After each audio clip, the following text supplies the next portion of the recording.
I've done a video on magic, sort of what is magic, and I tried to give you a clear picture of how you work with the symbolic resonances of any given thing. And the study part of magic is basically learning those resonances and then working with them. So there's a practical aspect of it. But the idea is that anything that's manifested, anything you can see or hear or touch or draw or listen to, anything at all, has an element where it's a symbol. So in other words, where it can connect you with God, with the spirit, with higher, in a specific way. So it keys a particular um, element of the magical universe that you can work with. And I suggested in that video that one of those things is your physical body. And by physical, I mean the body that you were born with, especially determined by your gonads, which has little to do with what you do with it after that. So it doesn't really have anything to do with your sexual orientation or your gender expression or identity or anything like that, but just that if you have a female body, you tend to draw energy toward you. Tend to draw that creative fire towards you. You have a magnetic power, in other words, and then you have the ability to nurture that unto manifestation. So that's the specific power you have if you're female. And if you're male, contrarily, you have the ability to bring that creative force of God out into the universe and direct it. So males can direct creative energy, and females can draw it. So, and effectively, that could be directing it, but through a receptive route and nurturing it. And the reason that I'm talking about these things is I'm going to do a video on polarity in sexual magic. This video is a filler in between those two things. I just want to talk about a little bit more about Mercury and Saturn, both in your chart and in magic, and the idea of the magician. Because one of the skills in magic, which some people may never get there, is just something that some people are identified with their own perspective as a human on planet Earth that they lack the ability to get outside of themselves, which is something that you need in magic. You need to be able to both um, understand this vehicle but also not be identified with it.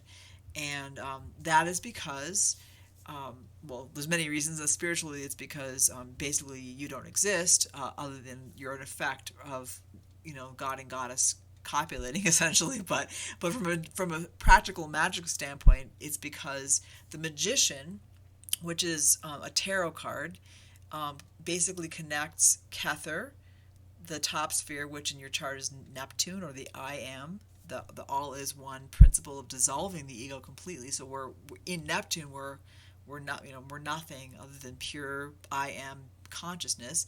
And then that connects that with Saturn, which is the form of form. So it's the great mother in the sense that it is that which can birth form, which has the characteristic of a law, because once you choose your incarnation, that's your Saturn, that the form of your incarnation, the limits of your incarnation, which of course also gives it the features that it has, that you chose to channel the true will in exactly the way that you intended to do by taking this incarnation. So it has all the features you needed and none that you don't. That's Saturn. So the path of the magician connects those two things. And it keys the alchemical Mercury. And of course, it's not a coincidence that alchemical Mercury, which is quicksilver, or basically this fluid substance that can change and change and change. It has unlimited potential to change form. It can be changed over and over and over again, and so that particular changeable substance is the magician, because we are not any one thing in particular. When we key into the magician, in order to do magic, we basically have to become fluid. We have to become that substance ourselves. So we almost become the Mercury, and then and for intent, and again, hopefully in alignment with the true will when we do that. But also, Mercury is the sphere of Hod, right below, actually 2 spheres below Binah, on the bottom of the left-hand pillar of the Tree of Life, and that is our mind. And our mind, the quintessential function of it is not to believe stuff, and it's not really to fix a world, which is kind of how we've been trained to use it. We've basically been told through our whole life, and if you turn on the television, you'll be told again, what things are, what they're like, what you should believe. And it's this idea that there's a fixed world out there, which is hammer and hammer and hammer, that there's a fixed world out there, and it is a certain way. And let me tell you how it is. And that's the wrong way to use your mind if you're in magic. It's not. You shouldn't brainwash yourself to think a certain way. Instead, you want the opposite. You want fluidity. You want to be supple, and you want to be receptive. So the function at the hot on the bottom of the tree, or of your mind, your Mercury in your chart, ideally the use of it is to become a container, and a container or a God form to be able to receive wisdom through that implement. Now it is dualistic, so it's something where if it's one thing, it's not another. So it makes distinctions. That's how our mind works. And we use that to key specific manifestation. We use it to key specific symbols. So it's not unintentional. I mean, it's got a purpose to do that. So I just want to, this video basically I want to say that to talk about the use of your Mercury. In another video, I talked about how it's your daemon. So we're all angelic beings. We're all essentially coming out of Hakma as part and parcel of the true will. Above the abyss, the things that we thought are opposites down here are basically one and the same. So we're both, on the one hand, completely separate, completely unique beings, and on the other hand, we're all one. We're numerically identical in Hakma. So there's no distinction between one and many in that sphere. It's all God. And we start out there as an angel. We have an intent. We choose, and we express that through choosing an incarnation in Binah, which basically is just the basic law, the basic form outside of time, but which will unfold in time, or through once we manifest. And then we come down, and then we forget. We basically come into incarnation, and we become conditioned. And depending on our level of development, we can easily get lost in this dream that is the world. And so we have a helper called a daemon, and the daemon remembers the intent. Sometimes he or she, it will remind us. It'll give us little nudges and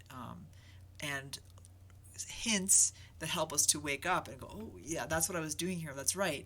How? And then you can ask questions of it. You can actually say, hey, I want to understand. I feel like I'm being drawn to study music, even though I have a law degree and I spent all this money on and I have student loans and things like that. But what do? I feel this compulsion, and I feel like I've made a big mistake. Help me understand. Just give me some guidance and some science about how to resolve this, because I need to work with this. So you can talk to the daemon, and then you are basically again watching on the symbolic level what is coming to you. So it's like everything is essentially a prophecy. Everything is a symbol. Everything is a message to you from you through the daemon, through Mercury. As well, you can speak, and this is what we do in magic. You can speak through symbols. So, for example, in many traditions, not just Western, of course, people have altars in their house, and they may have a god on the altar or gods. They may have certain flowers. They may have certain perfumes. They may have certain offerings, and all of these things are basically intent embodied in objects, and also in the loving attention that you give to the altar, cleaning it, maybe again putting offerings on it or lighting a candle. So all of these things are essentially keying your consciousness, and I talked in another video about a magical ritual. So either keying your consciousness in a certain way, and in magic, we assume responsibility for all of that. So we don't just do what we're told. We might choose to follow a tradition of our family or our religion if we have one outside of magic, but in all cases, we realize that literally every last thing that we are going through is a reflection of our how we're working with the four parts of ourselves: our sexuality, our intellect, our emotions, and our spirituality. And those are in order: Yesod, Hod, Nitzach, and Tiferath. Those four spheres on the tree of life, or are those chakras in us. And so I'm drawing attention to Mercury because, again, I'm aiming at talking to you about sexual polarity and suggesting from my experience, essentially, trying to think how many years that is, 22 years of experience working sexual magic, 14 of which I spent trying to work as a male. The principles for males working are out there. They're published at this point. It's taught. It's symbolized in Freemasonry in the Western world. But in but basically the feminine side of it isn't out there. And so that's a barrier that I had. And as well, I essentially fell sway to this idea that we can be anything. I actually got a book when I was a kid that said girls can be anything. And the idea was girls can be president, girls can be, girls can be a lawyer, a doctor. And of course, those things are true. A girl can be president, a woman can be president, a woman can be a doctor, and etc. But what it failed to tell me was that actually there is an unalterable thing that I cannot be, and that is I cannot be symbolically male. So, and when I operate magic with my body, I cannot bring the creative spark of God out from the realm of pure potential into actuality and direct it. I cannot do that. I can, and this is what I've learned and what I try to communicate through my writings and through these videos, is I can exercise a very strong, very powerful magnetic force to draw that creative principle, and I can nurture it and I can work with it through love to manifest the true will that way. So there's a different thing that I can do being female that essentially maps onto the ordinary thing that most females can do, which is have babies and nurture them.